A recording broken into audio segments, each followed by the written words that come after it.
Have you ever found yourself utterly exhausted, trying to control every outcome, manage every opinion? Oh, definitely. Or like anticipating everyone else's reactions. It's draining. It's such a common trap, isn't it? Yeah. That constant effort, it really can feel like running on a hamster wheel. Yeah, leaves you just drained and frustrated. What if I told you the key to reclaiming your energy, your happiness, maybe even your power, could be found in just 2 surprisingly simple words? Okay, I'm intrigued. Welcome to the Deep Sea Diaries. Today, we're doing an in-depth look at a phenomenon that has absolutely, well, swept the globe.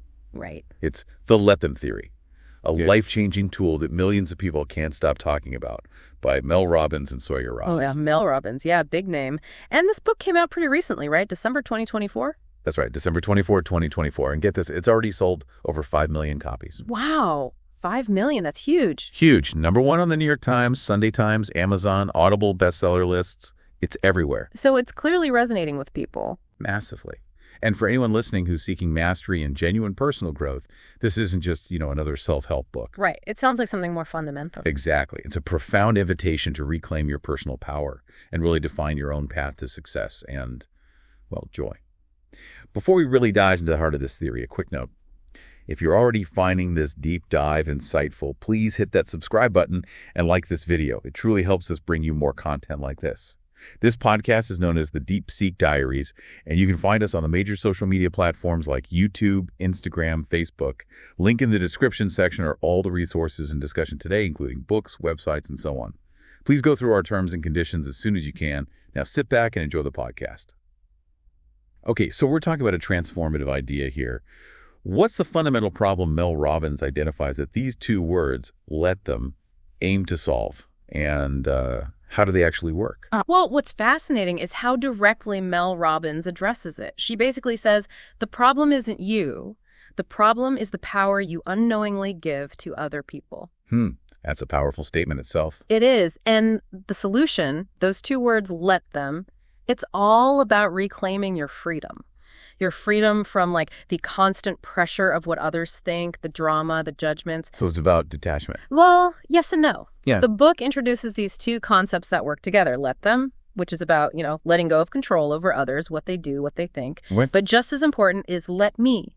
And that's the active part, reclaiming your power to focus on your choices, your desires, your actions. I see. So it's not passive. It's let them and let me. Exactly. Together, they create this really strong framework for, self-empowerment. And if you think about the bigger picture, it's a huge shift in where your energy goes. Right. Instead of trying to manage everything out there. You focus it inward, squarely on what truly matters.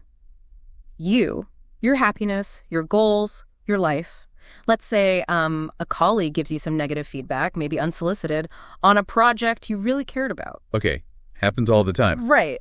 Your first instinct might be defensiveness, or you start chewing it over, ruminating, letting it ruin your day. Yeah, definitely been there. So the let them theory isn't about just ignoring all feedback. It's more like acknowledging, okay, let them have their opinion, and then you consciously choose how you respond.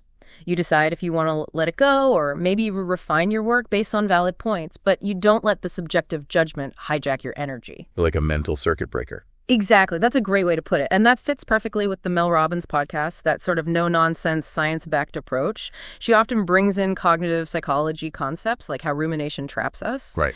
And let them act as that breaker, letting you rewire your focus onto more productive things. The book actually shows you how to apply this across 8 key areas of life. 8 areas. So It's pretty comprehensive. Very. And as you read it, you might have this aha moment, realizing just how much energy you've been, wasting, trying to control things you can't.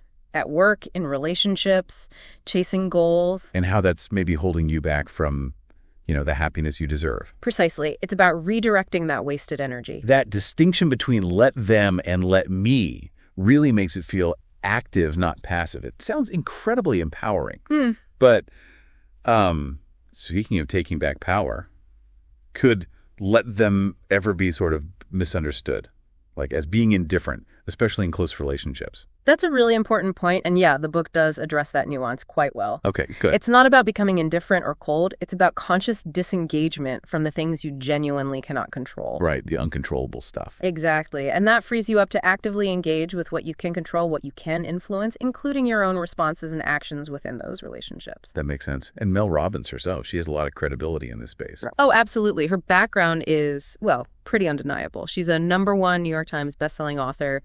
You know, The 5-Second Rule, The High Five Habit, millions of copies sold. Yeah, those are huge. And her podcast is one of the most successful globally. She's recognized as a leading expert in life improvement, mindset, behavior change. She's built this whole platform on practical, actionable advice. So this theory feels like a natural extension of her work. Completely. It's applying her understanding of human psychology to this very specific, very common challenge. And the book itself, it's designed to be really accessible, an easy to understand guide.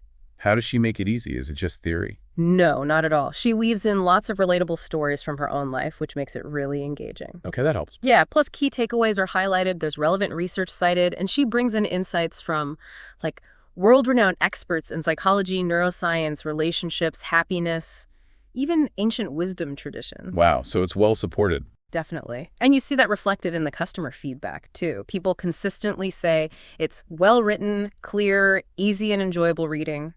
Someone even said it feels like a sit-down conversation with Mel. That's great praise. Yeah. So let's talk strengths and weaknesses. What really stands out? Well, the strengths are pretty overwhelming, honestly. People described it as a life-changing tool.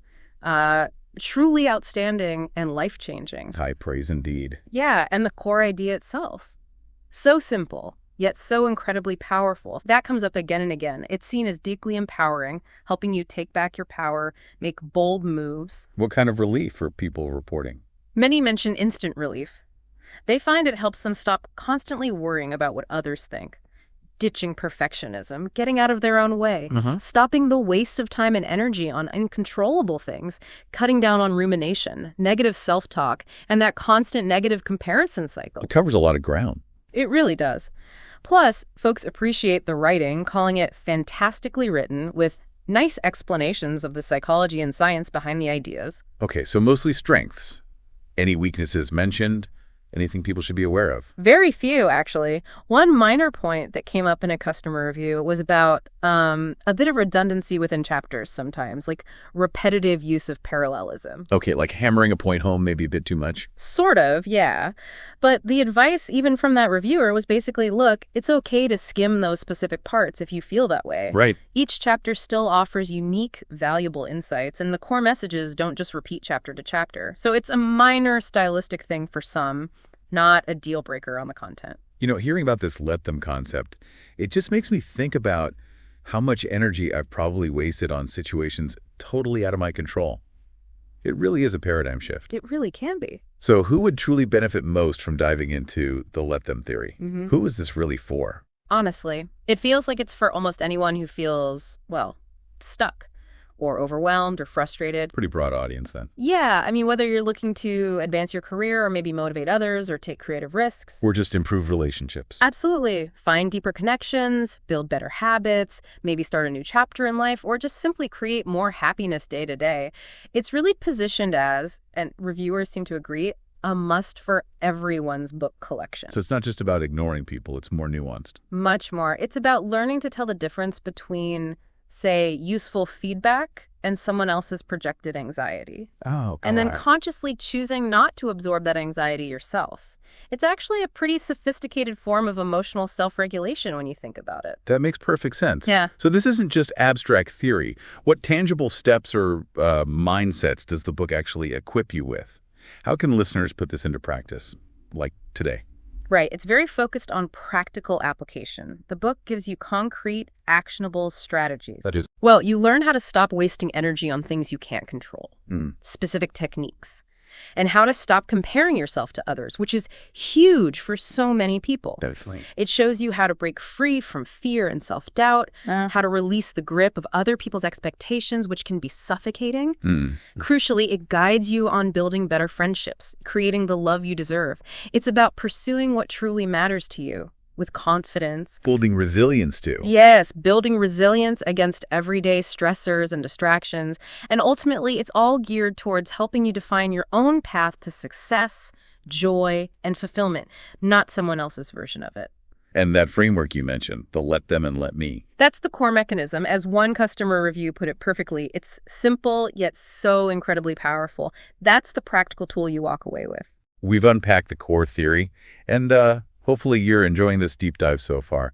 Before we jump into what thousands of readers are saying, a quick reminder, I hope you are enjoying the topic so far. Please subscribe to the Deep Seek Diaries and like this video. Don't forget you can find us on the major social media platforms like YouTube, Instagram, Facebook, Twitter. Linked in the description section are all the resources and discussion today, including books, websites, and so on. Okay, so after all that, the big question. What's the verdict from the thousands of readers on Amazon? Does their experience line up with what we've been discussing? Well, the verdict is overwhelmingly positive. It's quite striking, actually. Really? What are the numbers? The let them theory is sitting at a fantastic 4.6 out of 5 stars, and that's from nearly 15,000 global ratings. Wow, 15,000. That's a solid sample size. Absolutely, and get this, 76% of those ratings are 5 stars. 76%. Okay, that's a massive endorsement. It really is, and when you look at what people are saying, certain themes just keep popping up. Readability is a big one. People consistently praise how accessible and engaging the writing is. We heard it described as like a sit-down conversation with Mel. Right, we mentioned that. Easy to read. Exactly, making these profound concepts feel easy and enjoyable reading. Another huge theme is the sense of enlightenment or the life-changing impact. Okay. Customers use words like powerful, enlightening, life-changing, extremely helpful, even a game changer. Any specific quotes stand out? Yeah, one reviewer put it beautifully. This book has changed my life and how I respond to people and situations around me. That's powerful. Isn't it? Another said, it will change your life and really empower you. That empowerment piece comes through loud and clear. And the practicality, did that come up too? Definitely. The ease of use and practicality is the third major theme. Users find the concepts simple to apply to various situations and easily implemented. They feel it gives them real tools to apply to daily life. That's incredible validation then. Yeah. It really sounds like the promise of the book is, well, genuinely delivering for a lot of people. Does this strong positive feedback align with our take? Absolutely. It aligns very strongly. The widespread positive feedback from literally thousands of readers really reinforces the book's stated purpose and, frankly, its effectiveness. So the few minor criticisms we mentioned are really just minor. Exactly. They seem truly insignificant when weighed against the overwhelmingly positive impact this book seems to be having. It's clear it's delivering on its promise, helping people regain control and find more happiness. We hope you've gained a lot from today's deep dive into the let them theory. Remember, you can find all the linked resources discussed today, including the book itself, right there in the description section. Yeah, check those out. I hope you have enjoyed today's episode of the Deep Seek Diaries. Please don't forget to check out the linked resources in the description section. Hit the subscribe and like buttons as you head off if you haven't already. Until the next episode, goodbye. So, here's something to think about. If letting go of what you can't control is truly the path to power and peace, what small let 'em moment could you choose today? Just one thing, to radically shift your energy and focus. And maybe building on that. By truly embracing your own agency, your let me, and choosing to let them be, how much more capacity could you actually unlock for your own joy, your own purpose, instead of letting external forces dictate things?